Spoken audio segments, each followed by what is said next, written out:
Hi, class. It's time to start writing about your mistake reflections.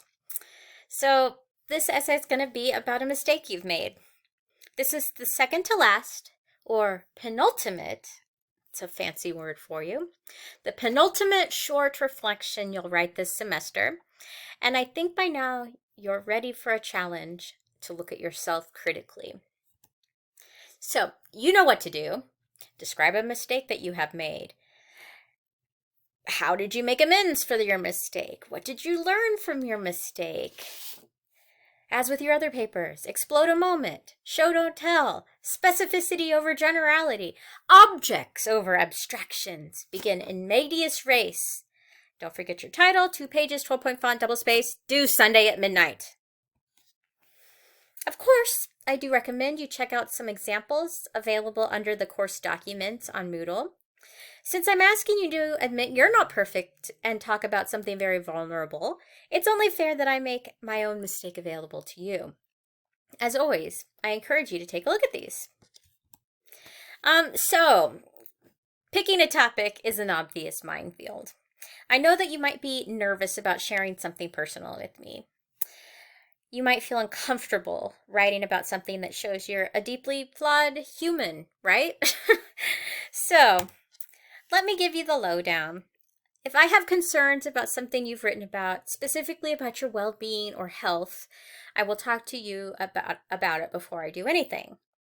Please contact ISU Counseling if you think that you have a problem. It's free. But on the other hand, writing can sometimes heal trauma. It can be deeply healing. So don't shy away from something that keeps jumping out to you to be written. You may actually end up finishing your paper and realize the mistake isn't really that bad after all.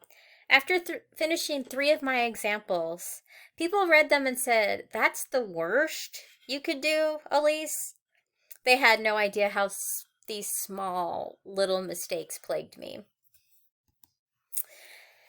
And the most important part of this is to recognize that you are a flawed human being like everyone else in this room and on the planet. Be kind to yourself. Mistakes are a part of life.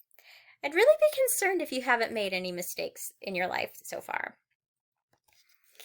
I'd like to highlight something Lynda Barry says in What It Is about mistakes and their relationship to writing and art. You'll be reading this week if you haven't already. She writes, "Kids I knew quit drawing and never drew again. It left behind too much evidence." She cites the time that a teacher called her mother after she had drawn a Playboy bunny in class. Artistic expression can be incriminating. It can show the world our shameful thoughts, our embarrassing mistakes, our nastiest conversations, our wickedest character traits, our darkest moments. It reveals our guilt.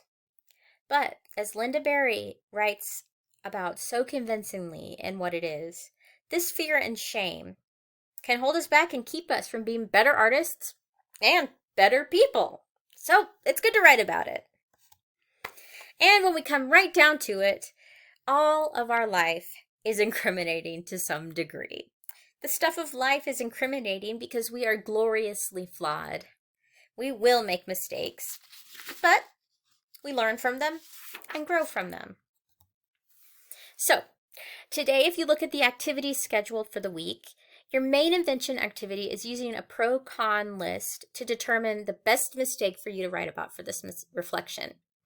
Because of the challenging nature of writing about your own mistakes, I thought a pro-con list would be an appropriate invention activity for you to spend some time doing. As usual, it's good to do this activity early in the week so you can have ideas running in the back of your mind over the next week. So, since you are going to be sharing something vulnerable with me, I'm going to share something vulnerable about me with you. This is an excerpt from my essay, Naked Silence. I had just finished a tough swim and a scalding hot shower. I was dripping wet and wiped and wrapped in a towel. There were 2 old ladies hovering where I needed to be near the swimming suit dryer. They made no effort to give me room as I put my dripping suit in the machine and set it spinning. They ignored me, continuing their conversation, and I took my dripping suit to the bench. Don't you just hate it when foreigners don't respect American culture? They should just leave and go home if they don't like it. I've been over there. I've seen their dirty streets and their disorganized ways. Our culture is a culture of order. That Michelle! She could barely contain her absolute disdain now. That Michelle should be grateful for all we did for her to get her to where she is today. She has no reason to complain.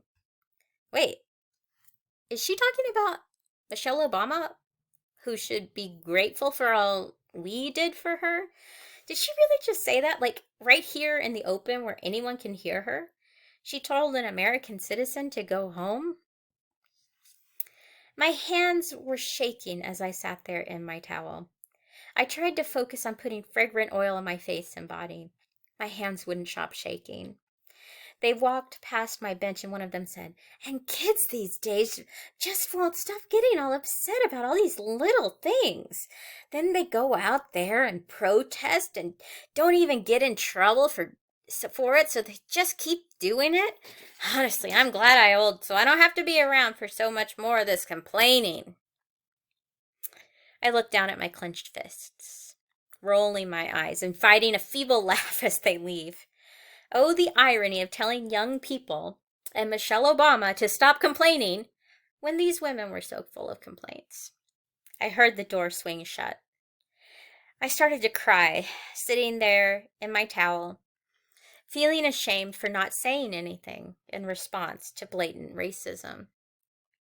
I let the vulnerability of being in a towel stand in the way of speaking up.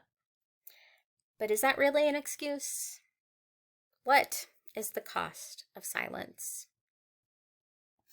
All right, time to work. Get to work. Good luck and happy writing.